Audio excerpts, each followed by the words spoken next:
Pretty good. I want to talk to you about this week about because you always say interesting stuff. Let's wait. Well, actually, I'll start it with you because we don't know how long Conan's going to take here. Yeah, he's he always wrapping up gets a on. phone call. He Dorian, like the AAA guys call him randomly and everything. He has to take calls and so. Um, so it's funny. There was a clip that I saw that you had months ago that we brought you on to talk about, and I like the dynamic with you and Conrad because it's like here you are, you're the former executive of WCW, and Conrad's kind of like the voice of the dirt sheet guys. He read he'll read Meltzer's stuff back in the day, and you'll discuss things that they said and you said, and it's funny when you like are conversing with them, and you'll say stuff and he gets surprised, he's like really like you'll say things, and one of the things that you talked about months back and why I brought you on to discuss this is how you talked about you had more confidence in the way the WWE structures their storytelling as opposed to AEW. You remember that conversation you guys had? I don't remember that exact conversation, but I've been having that conversation in one way, shape, or form, either on social media or on my podcast or in interviews like this Right. for about the last 4 years. Right. I've been talking about it more and more over the last year, where it's kind of a consistent theme. But yeah, I mean, I think, look, a well-structured, progressive, compelling, when I say progressive, I mean episodic, but in a compelling way, storyline where the characters evolve through that story. That's magic. Those are those storylines that people will be talking about 5 years from now or 10 years from now. They'll remember those stories. But they're difficult. It requires a different way of thinking. Well, the one thing I notice is that, maybe you notice it too, is that when the WWE tells stories, it's like they get mileage out of all their backstage segments. Like if there's an interview segment, it's not, hey, you got a match tonight, talk some crap about the guy, or you have a match on Friday on Rampage. Talk crap about the guy for 30 seconds, and that's the gist of the angle, But what they do is like, it's fascinating how in the year 2023, where work rate is looked at, the dirt sheet guys are, like there's never been more 4-star matches than there are today, supposedly, right? We could argue that, but like the work is so great, supposedly. But it's fascinating that a guy that basically did all his work in backstage segments, sitting on a couch with Roman Reigns, he like Sami had in-ring work and it's been very good. Like he has serviceable matches, but it's not like when Sami Zayn's wrestling, we're going to see a 5-star match, nor do we care. It's like everything he was doing was progressing the storyline. But if you watch most of this story was progressive, him sitting on the couch having conversations with Roman Reigns and having conversations in the hallway with the Usos. And we're talking about this guy's like, now this character should be in the main event instead of Cody Rhodes at WrestleMania. And I think that, like, the fans forget how important episodic storytelling is. It's like every good angle in the past, like 5-10 years has been episodic storytelling. There hasn't been like a one promo and then there's a match that's been compelling to me. It's like, where do you think like AEW can like learn lessons that like the WWE like we see in like this type of storytelling? Where do you think the lessons could be learned? Well, let me back up a little bit. I don't think Conrad, going back to your first comments about, Conrad, kind of the voice of the dirt sheets, I don't think that's the case at all. We often reference from things that were said at certain points as it relates to a specific show we're talking about, or a pay-per-view we're talking about, or even a period of time that we're talking about. But that's more for context than anything else. And it does provides me an opportunity to go a little bat crazy every once in a while. And I have fun doing that. But I think, Conrad's success, whether it's with me or anybody else, is that he really is the voice of the fan. Now, he may be a fan that's aware of, a dirt sheet, but he's more of a fan than he is a dirt sheet guy. Right. He just happens to read them, and he's the one that reads it. Like that's the same. He reads it, you don't. So he'll read it. Yeah, right. Exactly. Right, and that's the chemistry. But going to the core question, I think you were asking. Hey, Konnan, man, glad you joined us. You're muted. Yeah, Man, you're muted. brother. You're muted, bud. How you doing, Eric? There you I'm go. Good good. to have you. Yeah. Thank you, bro. Going back to your core question, I'll try to sum it up. Well, I can't sum it up quickly. Look, when you talk about work rate, everything is so subjective in our business, in our universe, right? Right. You and I, Konnan, we're all on the outside. Kind of, we've been associated, and we were in the inside, on the inside, but we're not. You know, I'm not. I'll speak for myself. I'm not in the business on a day-to-day basis. But for me, when someone says, you know, who do you think's the best worker, which is an overused term, and I hate it when people outside of the business use it because it is so broad and subjective. To me, it's who's the best character. To me, it's who tells the most compelling story. To somebody else who is focused, you know, that 10% of the audience or whatever it is, you know, they're focused on the, you know, Dave Meltzer, you know, star rating system. And they get their enjoyment out of watching that one aspect of the total picture. And that's fine, man. That's what they get off on. That's the audience that, you know, AEW presumably wants. Good. There's nothing wrong with it. But it's never going to get any bigger than it is because you're satisfying 100% of that 10% of the people that watch wrestling.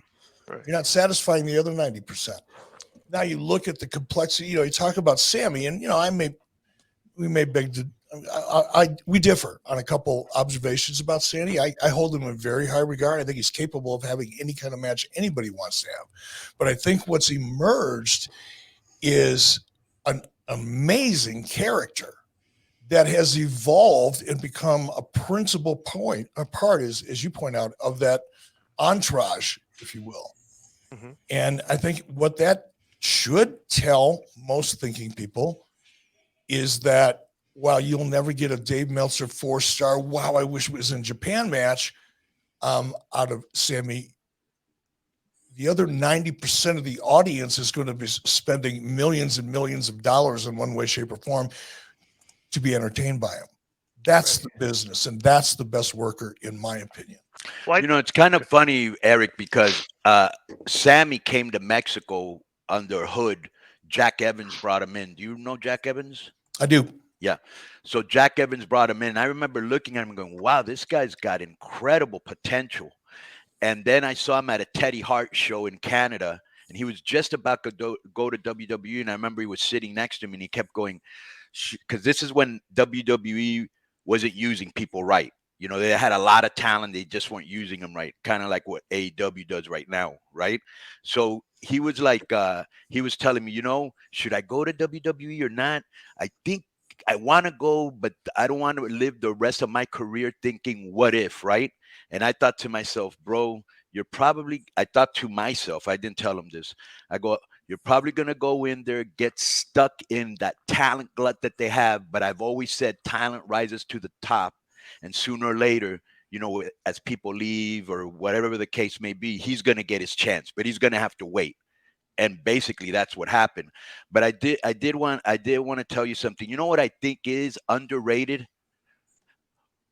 Crowd reactions. And I'll give you an example. I remember I'm not a big 3 3/4 match bullshit. To me, it was good, it was bad, or it was very good, and that's about it. You know, I don't really go through star systems. Obviously, when Dave sometimes puts something's 5 stars, I'll go out of my way to look at it because I am still in the business. I book for AAA, so I always got to see what the trends are, who's hot, you know, what's changing, you know. And so, the one thing that he never brings into play is crowd reaction, because I've seen 5-star matches that he calls 5-star matches, and the fans really weren't that into it. And I remember when Jim Duggan used to come out in WCW, right? And Yeah. he'd have a match, and he'd be the hottest motherfucker because that ho USA, who was hotter than him, bro? He went out there and he blew the fucking roof off the building, and they'd give him a 1-star match. It's like, well, dude, how about the people that are chanting his name and the match is hot throughout? Because you kept his matches short, you know, got over his catchphrase, and the fucking place was crackling. And then the next match could catch that energy and take it with them and kind of kickstart their match. You know what I'm saying, Eric? Brother, so much. And it's funny because even on my podcast, once in a while, in Disco, you referred to it, Conrad will go, let's say we're talking about a Nitro that had a particular main event. And we'll do a watch along. And before, Conrad will set it up. And we're going to watch this and this and this. And according to Dave Meltzer, and he'll give me Dave Meltzer's opinion, where Dave Meltzer buried that particular main event for whatever reason, or pay-per-view. And then while we're watching it, I keep thinking, okay, we started this watch along out with Dave Meltzer thinks it sucks. And then we get to the finish.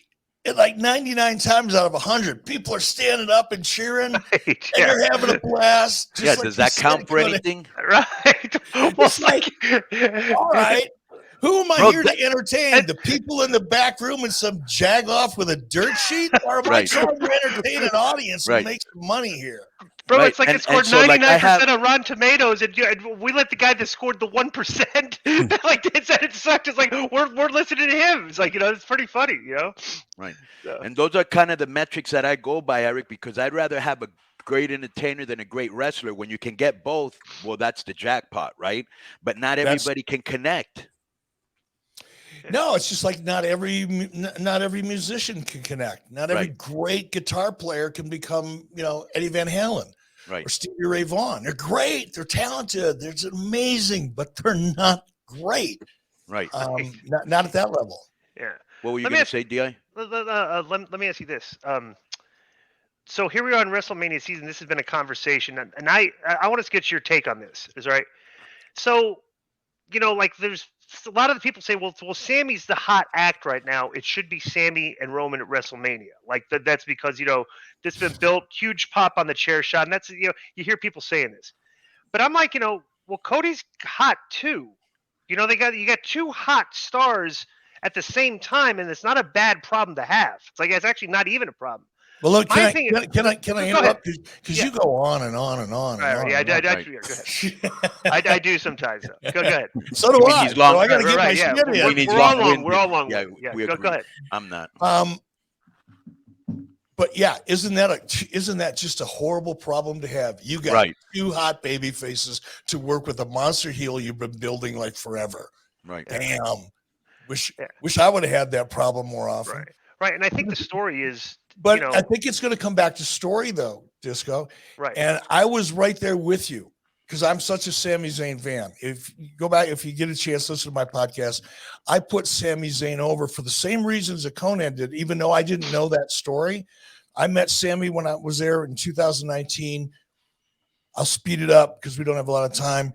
At that point in time, Paul Heyman and I were splitting the roster, right? So we were doing trades, and it was like, fantasy football trades about twice a week, trying to build our own roster.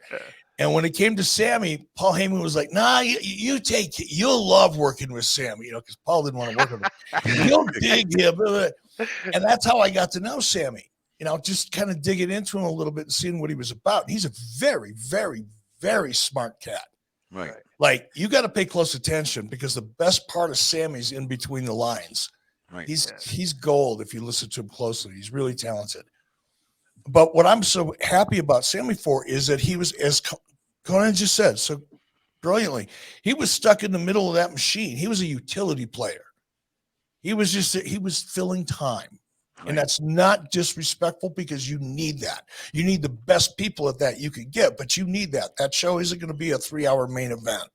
It is what it is. Right. And there could have been an Eric with the jackass guy. But Eric, let me just real quick because I this is important. I don't want to forget it. I don't like to interrupt you.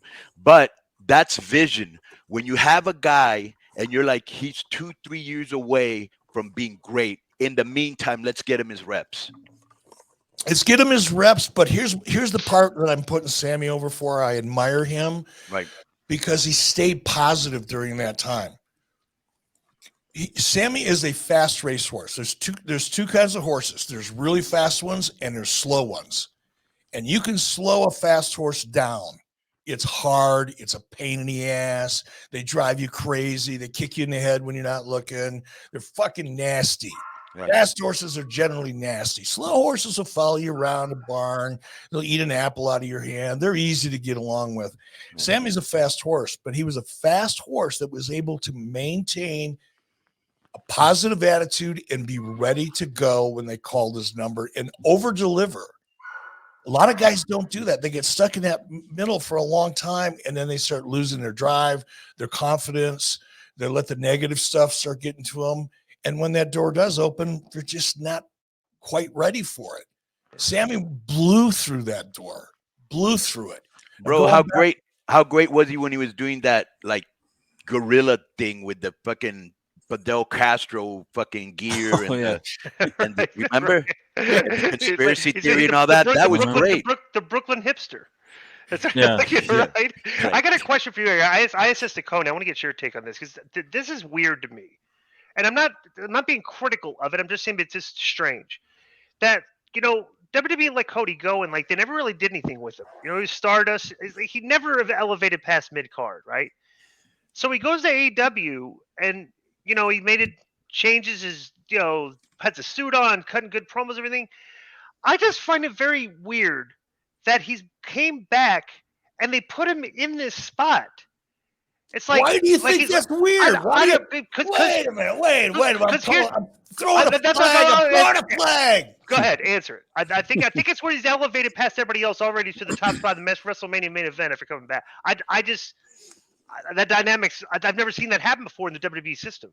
So okay, I'll go with it. You may be right about that, but go ahead. I just can't imagine why you would be surprised or disappointed or confused or otherwise anything but going, wow, that's freaking awesome, because it is. Cody's got the talent. Now, what was the catalyst?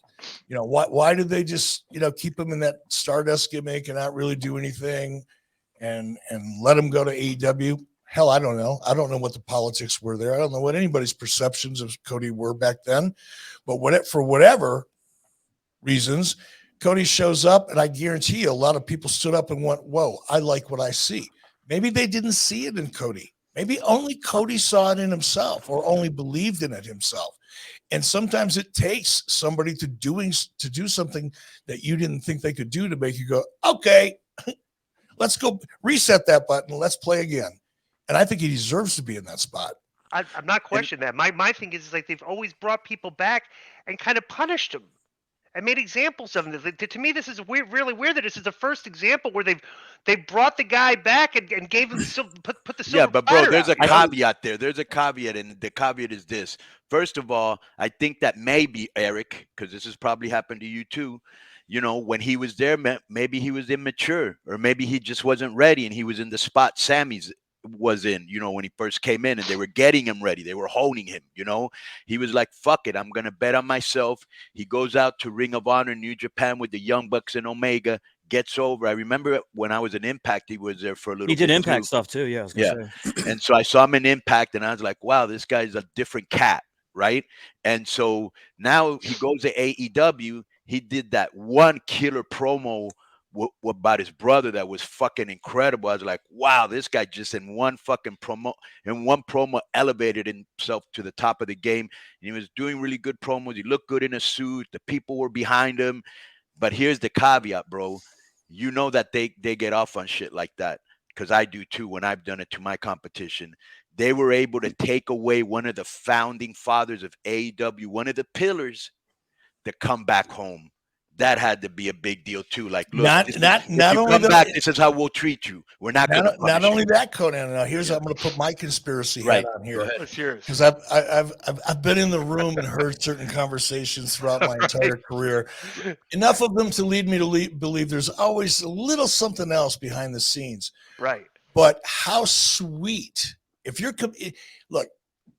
I'm going to talk about if it was me. All right. If I was running WWE. And this AEW thing comes along, and there's this, little fight going back and forth. That's just nothing but puppet theater, really, because there is no real competition. But it's, it keeps the internet buzzing, whatever. Gives me something to laugh at. And it gives us content. But, yeah, right? We're all making money off of it. Right. But now, if I'm me and I see Cody get there and make me go, oh, man, I wish I would have listened a little more. Here's what I'm going to do. I'm going to bring him back, and I'm going to make him the biggest star ever in about 7 minutes, so that everybody in AEW is going, damn, I should have jumped first. Exactly. That's how what I do in Mexico. Usually when somebody jumps, they get a real good push. So everybody back there goes, you know what? You don't gotta, because like the other company, the competition, and they have their fans, and they will always have their fans. They've been in existence for like 80 years, but they like to punish people, and especially if you're new from AAA, they'll make you work and work and work. And with me, it's like there's a reason I brought you here. It's to use you. You don't need to be sitting on, because old school Mexico was like a talent has to come in, kind of be around like a year, 2 years before everybody accepts him, and then you would push him. And to me, it's like, bro, the moment that somebody joins AAA, they're on the squad. They're wearing a AAA jersey. They don't need to wait a year or 2 years or go through these unwritten stupid rules. If he's over, let's go and push him immediately, because it tells the other people, hey, these guys, if I decide to jump, they're going to do business, because look at how they're treating that guy. So yeah, I know exactly what you're talking about. Little bit of Sun Tzu art of war going on Yes. there in the booking rooms in the world of professional wrestling, not only here in North America, but in Mexico too. Yeah. A lot of Sun Tzu art of war. So let me ask you a question. Is there anything that, let me see. What are 2 or 3 things, not even anything, because I know you're going to have an answer for this. What are 2 or 3 things that you think today's wrestling is missing that would make it much better, that worked either in your day when you were WCW or growing up as a fan? I know it. God, I keep harping on the same thing, but we're seeing it happen right before our eyes. If you go back and look at WWE storyline, look at Roman Reigns' storyline a year ago, 18 months ago. It was all right. He's getting a push. Everybody's watching it. It's kind of it's there. Whether you get with it or not, it's going to be there. So you get with it eventually, whether you start out that way or not. And then all of a sudden comes this bloodline storyline as that whole Roman Reigns arc has been progressing, and it just takes off. Here's what I hope. Let me start out with, I wish I would have had as much knowledge, because of what I've read and what I've done and who I've learned from since I got out of wrestling. Right. I wish I had a fraction of that knowledge back when I was actually writing stories for wrestling in the 90s, because they would have been much better. They wouldn't have all worked. Sometimes they just don't. But instead of one story out of 10 or one story out of 20, or in the case of an NWO or now Bloodline, or some story that just sticks with you for, the mega powers with Hogan and Savage, for an example, there are storylines that stick with you. And all of those storylines have several things in common. The storylines progress in a logical, believable manner. They're episodic in a compelling way, which means the story builds each and every week. The characters within that story evolve each and every week along with that story. What we're seeing is a perfect textbook example of how to take not basic, it is complex, traditional storytelling structure, and finding a way, and this is the magic part, but this is the difficult part, finding a way to take that very established structure and modify it to fit the expectation of a wrestling audience. Meaning there's certain things you can't do in a wrestling show that you can do in a scripted entertainment environment in terms of storytelling, because of the nature. One's a narrative, the other's action, right? So you've got to find a way to take what works in those traditional structures and apply it to wrestling. That's the one thing that I believe, and I've been saying this now for years, especially about AEW, because I've been very outspoken about being a dirt sheet booker and booking for the internet versus booking for a television audience. But here's what I hope, man. I hope that this story is getting such a great reaction that it forces 2 people in particular to go, if I'm Triple H, I'm hoping I'm saying to myself, whatever we did, it worked. Now let's find out why it worked. What were the beats along the way? How did that arc go? analyze your success so that you can repeat it. And And- if I'm Tony Khan, I'm looking at that storyline in WWE Bloodline, and I've got all the money in the world. I'm going to find someone who understands traditional, disciplined storylines and character evolution, and I'm going to put that person under contract. Well, he's surrounded by a lot of people that could help him do that, and it's not being done. Maybe who Right. who understands traditional storytelling that's surround, and maybe someone is. I just don't know. I'm literally asking like a fan. Well, you would think somebody like Arn Anderson, who was in WCW and WWE, could give points. I don't think Arn knows it. I don't Yeah. think Arn knows it. All due respect. I'm not talking about Kevin someone who's been Sullivan? in the wrestling business forever that knows wrestling stories. I'm talking about somebody that can build an act one. What? Right. Let's say you've got a 3-month storyline. Right. Act one is month one. Act two is month two. Act three is month three. So you've got 4 weeks of act one. You've got to establish your characters, put them in an inciting incident. Something's got to happen, an angle or something that takes that person, that wrestler, on a journey and gets us into act two. And each one of those acts has to build throughout that 4-week period. I don't know that there's anybody around Tony that can. There's a million people that could do it, but I don't think it's a former wrestler. And here's why it's hard. And I've tried it and I've failed at it. When you take somebody that really understands traditional storytelling and what it really means, and then you put them in a wrestling room, it's like a culture war. Right. They don't speak the same language. Right. You bring somebody in from that really understands writing and sit him down in a room full of people that grew up in the wrestling business, and the wrestling guys are half-ass talking carny most of the time when they're talking about a wrestling story and shooting these angles and all that. Well, you take somebody from the outside, it's like, what the fuck? You're just never going to get on the same page. It's going to take somebody that understands both worlds, and they're out there. Mike Mansouri, who already exists in AEW, he's not the answer by himself, but he's a big, giant chunk of it.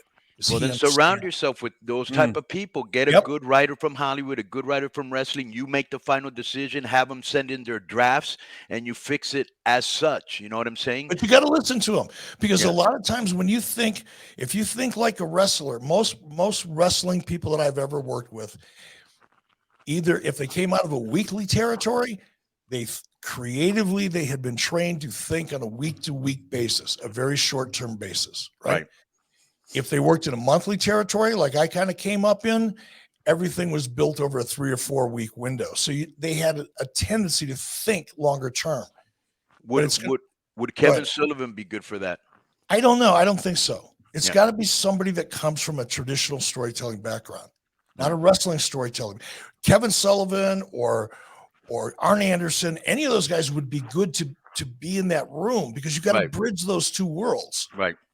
But the discipline and the structure part of that kind of conversation has to have equal weight in that room. Otherwise, the wrestling people just run right over the top of them. I've seen that happen a million times. Perfect example is that, like, when we talk, I always espouse soap opera storytelling is episodic TV, and that when you watch the end of the Rumble and the pop they got on the chair, a wrestling booker would have just had the beatdown and the bloodline stand tall at the end of the show. But the Hollywood writer element is, well, Jey Uso, like, this is my new friend, and like he walks out. Like that, like the wrestling people would have just booked, okay, that now the blood, we beat the guy down. But the Hollywood story element is like why it's such a great story is, well, he walks out.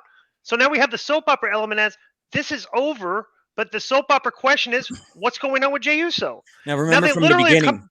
Right, they literally have come off of the hottest angles ever, and now they still have compelling television going forward. And you know why why it's so great, You want to know what my gut tells me is the reason for that? Why are we seeing this great storytelling now, but it didn't exist 6 months ago? This is way more compelling, and I'm talking about just the level. Maybe because of Triple H isn't as hands on as Vince was, where he was always sticking his hand into everything and changing stuff. Yes, but I think it's broader. I think it's more than that. Right. I think because I've worked with some of the writing staff that are still there. Right. and some of them are still what I consider pretty good friends.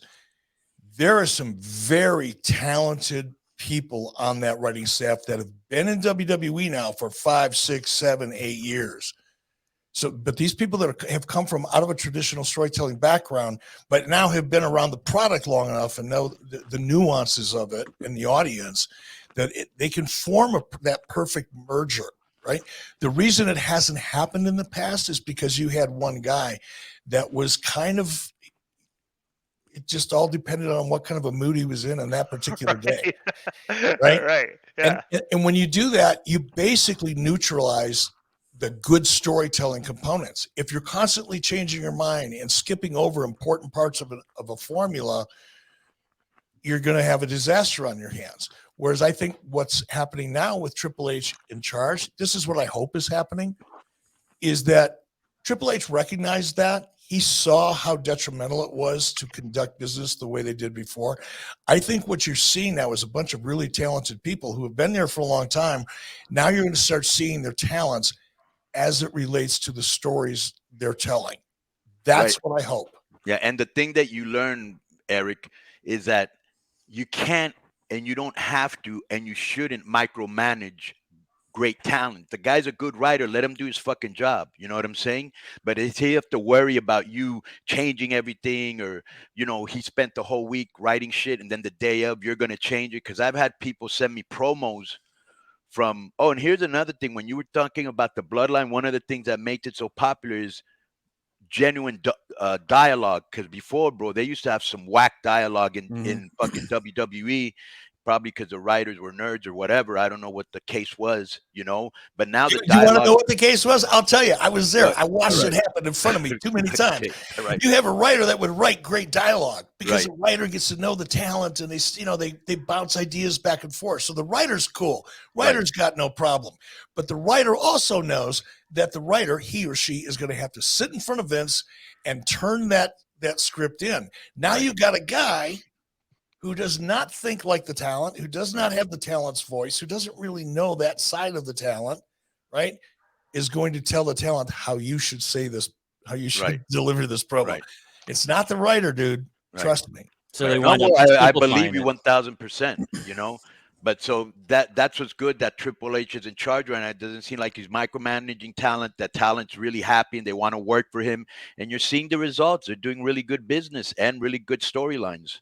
I'm so excited. I just hope that, like I said, man, I hope WWE realizes what a great job they've done and will spend just as much time trying to analyze how to repeat the process, because the formula remains the same. Every story you get excited about watching on television, whether it's streaming or whatever, if you're watching it, if it's a movie, there is a formula to that story, and the formula is almost always identical across every movie. Yeah. Eric, I know from listening to you and reading your books and stuff that you're a big believer in that, whether it's, the ABC points of a story or writing a character Bible or a series Bible. This is kind of a nerd in the weeds question, but what books have you read, like screenwriting or otherwise, that you would recommend to people that are into creative writing and novels and screenplays and stuff? The one that really, it kicked me in the head like a mule. It just hit me so hard. It was called The Hero's Journey. Uh-huh. Because that book, more than anything else that I've read, was the first time I read anything about story structure in literature and the different types of stories, because not every story is the same, but did it in a way that I was able to go, here's how I apply this format, this roadmap. Here's how I apply that roadmap to this particular journey.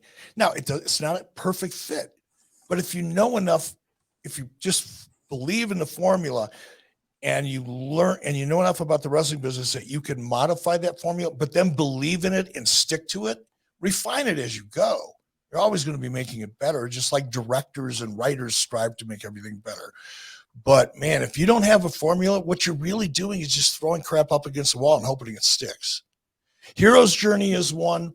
The other one is called, I think, 7 Basic Scripts is the other one.